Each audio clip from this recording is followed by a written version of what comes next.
Halo semuanya. Hari ini kita akan membahas satu kondisi kesehatan yang penting banget untuk dipahami, tapi seringkali disalahpahami, gagal jantung. Istilahnya mungkin kedengaran serem ya, tapi tenang. Tujuan kita di sini adalah untuk membedah tuntas apa sih artinya, gimana cara menanganinya sesuai panduan medis terkini, dan yang paling penting, gimana caranya kita bisa mengambil alih kendali. Oke, jadi ini dia peta perjalanan kita hari ini. Pertama, kita luruskan dulu konsep dasarnya. Ini soal pompa, bukan saklar. Kedua, kita belajar jadi lebih peka sama sinyal-sinyal dari tubuh kita. Ketiga, kita lihat gimana dokter memastikan kondisinya. Keempat, kita bahas rencana perawatannya yang lengkap. Dan terakhir, kita fokus ke tujuan utamanya. Gimana caranya tetap hidup berkualitas dalam jangka panjang. Oke, kita mulai dari yang paling fundamental. Di bagian pertama ini, tujuan utamanya adalah untuk membongkar satu miskonsepsi besar yang sering banget bikin orang panik begitu dengar istilah gagal jantung. Nah, ini dia poin kuncinya. Dengar kata gagal jantung, pikiran orang langsung ke jantungnya bakal berhenti mendadak. Padahal bukan itu maksudnya. Gagal jantung itu artinya jantung kita yang tugasnya jadi pompa darah ke seluruh tubuh, performanya lagi menurun. Dia nggak bekerja sekuat dulu. Jadi ini adalah sebuah kondisi yang butuh manajemen dan perawatan jangka panjang. Sekarang, yuk kita coba jadi detektif buat tubuh kita sendiri. Karena mengenali sinyal-sinyal peringatan dan faktor resikonya dari awal, itu adalah langkah pertama yang paling penting untuk menjaga kesehatan jantung kita. Jadi gimana sih cara tubuh kita ngobrol atau ngasih tahu kalau jantungnya mulai kewalahan? Sinyal-sinyal apa aja yang harus kita perhatikan? Yang paling sering muncul itu biasanya sesak nafas. Mungkin pas naik tangga aja udah ngos-ngosan. Atau bahkan pas lagi rebahan. Terus gampang banget capek, padahal aktivitasnya biasa aja. Coba perhatikan juga ada bengkak nggak di kaki atau perut. Itu bisa jadi karena ada penumpukan cairan. Dan waspada kalau berat badan tiba-tiba naik drastis dalam beberapa hari. Itu semua cara tubuh kita minta tolong. Pertanyaan berikutnya yang nggak kalah penting, siapa aja sih yang lebih rentan kena kondisi ini? Faktor-faktor apa yang bisa jadi pemberat yang meningkatkan risikonya?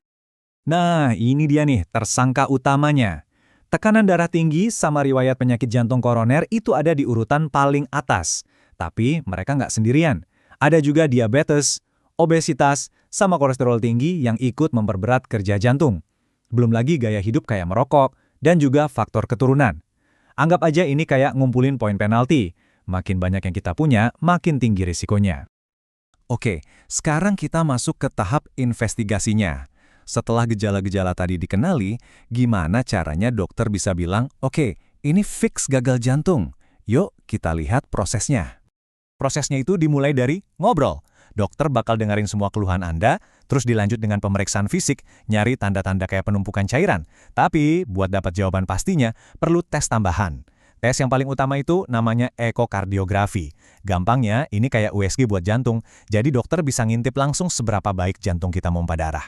Tes lain kayak tes darah dan rekam jantung atau EKG bakal melengkapi gambaran besarnya. Nah, ini bagian yang agak teknis tapi penting banget. Dokter itu biasanya mengklasifikasikan gagal jantung berdasarkan fraksi ejeksi atau LVEF. Anggap aja ini kayak nilai rapor buat kinerja pompa jantung. Angka ini nunjukin seberapa efisien jantung kita ngedorong darah keluar. Berdasarkan nilai ini ada beberapa tipe. Ada yang kekuatan pompanya jelas-jelas melemah, ada juga yang pompanya sih kuat tapi jantungnya kaku. Kenapa ini penting? Karena beda tipe, beda juga strategi pengobatannya. Oke, diagnosis sudah ada, sekarang kita masuk ke bagian solusinya. Perawatan gagal jantung itu bukan cuma soal minum satu obat, tapi ini adalah sebuah rencana yang komprehensif dan butuh kerjasama tim. Lihat deh, ini kuncinya. Manajemen gagal jantung itu adalah kemitraan. Dokter punya perannya ya kan? Ngeresepin obat, ngelakuin tindakan medis kalau perlu. Tapi, peran Anda sebagai pasien itu sama sekali nggak kalah penting. Justru bisa dibilang jadi penentu. Disiplin minum obat, mau mengubah gaya hidup, dan aktif memantau gejala, itu semua bagian dari tugas Anda. Ini kerja tim. Khusus untuk jenis gagal jantung yang paling umum, yang kekuatan pompanya menurun itu, sekarang ada 4 pilar pengobatan. 4 kelompok obat ini sudah terbukti di seluruh dunia bisa meningkatkan harapan hidup dan kualitas hidup pasien. Masing-masing bekerja dengan cara yang unik untuk melindungi jantung. Obat-obatan itu satu hal, tapi yang jadi fondasinya adalah ini, perubahan gaya hidup. Mengurangi garam itu wajib hukumnya untuk mencegah cairan numpuk. Jaga berat badan, stop merokok, dan tetap aktif sesuai kemampuan. Ini semua adalah cara Anda membantu obat-obatan tadi bekerja lebih maksimal. Ini adalah bagian di mana Anda benar-benar memegang kendali. Dan kita sampai di bagian terakhir. Ini adalah bagian yang paling ngasih harapan. Fokus kita sekarang bukan cuma bertahan hidup, tapi gimana caranya menjalani hidup yang baik dan berkualitas untuk jangka panjang, meskipun dengan kondisi ini. Ini super penting untuk diingat. Kita harus tahu kapan harus cari pertolongan darurat.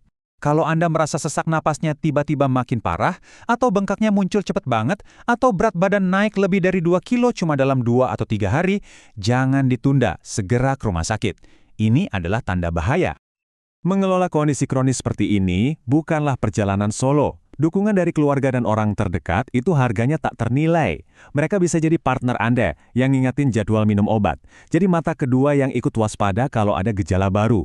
Dan yang paling penting, mereka adalah sumber dukungan emosional yang luar biasa. Dan inilah pesan utamanya. Gagal jantung itu bukan vonis akhir. Ini adalah penyakit kronis, sama seperti diabetes atau hipertensi. Dengan penanganan yang tepat, kedisiplinan, dan perubahan gaya hidup, kondisi ini sangat bisa dikendalikan. Kualitas hidup yang baik itu sangat mungkin untuk dicapai. Jadi, setelah kita ngobrolin semua ini, pertanyaannya sekarang kembali ke Anda. Bukan besok, bukan minggu depan, tapi hari ini. Apa satu langkah kecil yang akan Anda ambil untuk mengendalikan kesehatan jantung Anda, atau mungkin untuk orang yang Anda sayangi? Apapun itu, ingat setiap langkah kecil adalah awal dari perubahan besar.